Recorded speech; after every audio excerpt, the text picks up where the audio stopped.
If you're using no-till and adding more cover crops, there's a pest you may want to keep an eye on.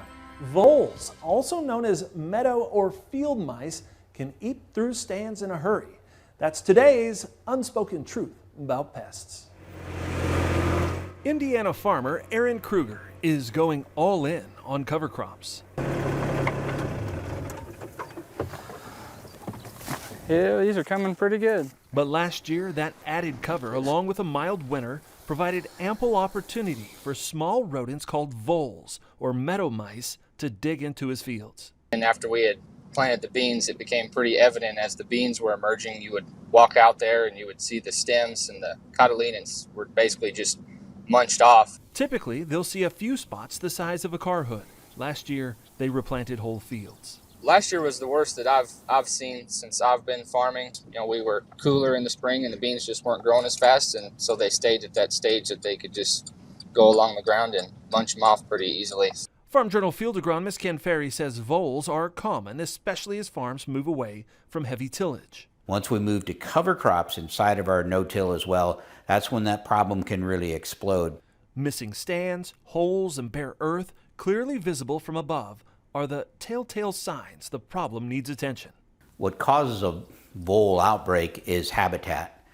And if we have a habitat for them to hide under so the predators can't get to them, from the foxes to the hawks to whatever's out there that can feed on the vole, that's when the population explodes. Now, on average, voles live 3 to 6 months, usually from March to October. Gestation is less than a month, and females can have 5 to 10 litters per year. As Ferry says, just one can become 50 in no time.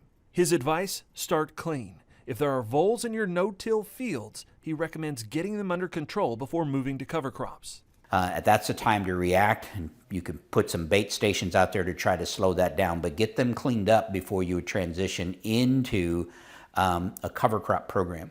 Once we get into cover crops, they can explode like rats in a granary, and they're hard to control at that point. You can't put that many bait stations out. If it gets out of hand, Ferry says he's seen farmers have to pull fields out of no-till and out of cover crops in order to catch up. You know, there's a lot of guys that, did throw in the towel, especially after last year, and they went out there, they ran inline rippers, they ran the vertical tillage tools.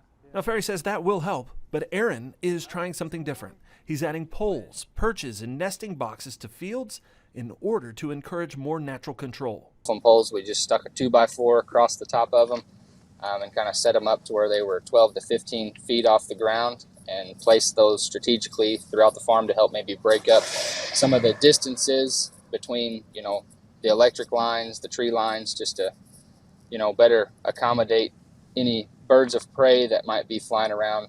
Ferry also says using strip tillage in combination with those cover crops can help ease the problem. That tends to maybe open it up a little bit more, but we notice the vole issues drop quite a bit with just the stripping in there.